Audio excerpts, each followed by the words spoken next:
দর্শক, আসসালামু আলাইকুম। একটা খুবই গুরুত্বপূর্ণ খবর। জাতীয় নাগরিক পার্টির উপদেষ্টা বা জাতীয় নাগরিক পার্টির প্রধান নাহিদ ইসলাম একটি মন্তব্য করেছেন প্রশাসনকে নিয়ে এবং বিএনপিকে নিয়ে। এবং এই মন্তব্যটা তিনি করেছেন মূলত আমেরিকান এম্বাসিতে গিয়ে। আমেরিকান এম্বাসিতে একটি অনুষ্ঠান হয়েছিল, সেখানে গিয়ে নাহিদ ইসলাম প্রশাসন সম্পর্কে এবং বিএনপি সম্পর্কে যে মন্তব্যগুলো করেছেন, এগুলো কিন্তু একবারেই সত্যি মন্তব্য আমার কাছে মনে হয়। তিনি ইতিমধ্যে প্রশাসন সম্পর্কে বলেছেন যে প্রশাসন এখন পর্যন্ত ঠিকঠাক মতো কাজ করছে না, তবে প্রশাসন দলীয়ভাবে পরিণত হচ্ছে এবং বিএনপির কথা মতো প্রশাসনের লোকজন কাজ করছে। এবং আমি স্পষ্টভাবে এতটুকু বলতে চাই যে আমি এরকম অনেকগুলো নিউজ দেখেছি যেখানে প্রশাসন বিএনপির সাথে একজোট হয়ে এখন বিএনপির সাথে নিয়ে কাজ করছে।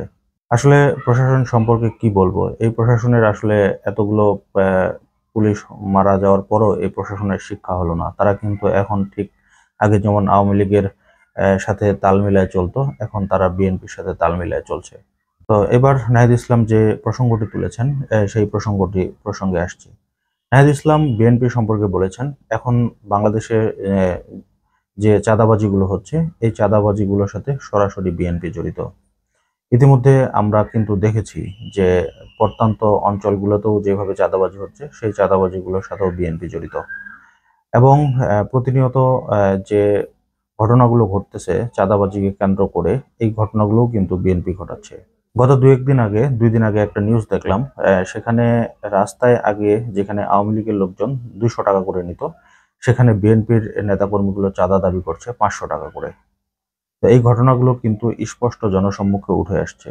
এছাড়াও বিএনপি চাঁদাবাজির পাশাপাশি মামলা বাণিজ্য করছে, বিভিন্ন জায়গায় টেন্ডারবাজি করছে, ভূমি দখল করছে জোর জবরদস্তিভাবে। এমন কোনো কাজ নেই যারা যেটা আওয়ামী লীগরা করতো, তারা কিন্তু সব করছে এখন। ইতিমধ্যে কিন্তু বেশ কিছু নেতাকর্মীকে বহিষ্কার করা হলেও এটা কিন্তু বিএনপির নেতাকর্মীগুলো গায়ে লাগাচ্ছে না। ইতিমধ্যে কিন্তু বিএনপির নেতাকর্মীগুলো কিন্তু তারাই বলছেন, যেমন রুমিন ফারহানা, এরকম আরো অনেক নেতাকর্মী বলছেন যে তৃণমূলের নেতাকর্মীগুলোকে নিয়ন্ত্রণ করা যাচ্ছে না, তারা একবারে লাগামহীন হয়ে গিয়েছে। তবে নাহিদ ইসলাম যে মন্তব্যগুলো করেছেন, আমি মনে করি এই মন্তব্যগুলো একবারে সঠিক মন্তব্য করেছেন তিনি।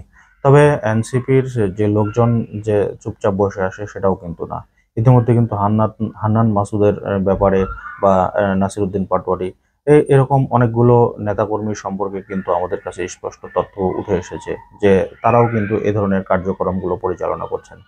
তারা যে একবারে থেমে আছেন সেটা কিন্তু বলা যাবে না। এনসিপির লোকজন পুলিশ প্রশাসনের সাথে গিয়ে মিটিং করে, তারপরে ইওনো বা এদের সাথে গিয়ে মিটিং করে।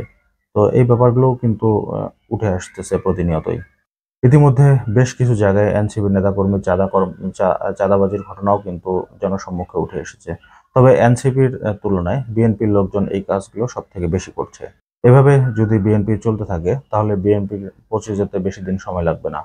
কারণ আওয়ামী লীগের লোকজন কিন্তু ইতিমধ্যে কিন্তু বলছে যে বিএনপি ক্ষমতায় আসলে ইউনূস যত তাড়াতাড়ি ক্ষমতা ছেড়ে দিবে ততই ভালো।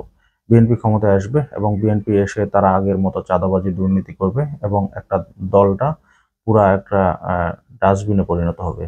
তখন আওয়ামী লীগ আবার ক্ষমতায় আসতে তাদের জন্য সুবিধা হবে। শারমিন চৌধুরীর অনুষ্ঠানে কিন্তু আওয়ামী লীগের একজন নেতা এই কথাটা স্পষ্টভাবে বলেছেন।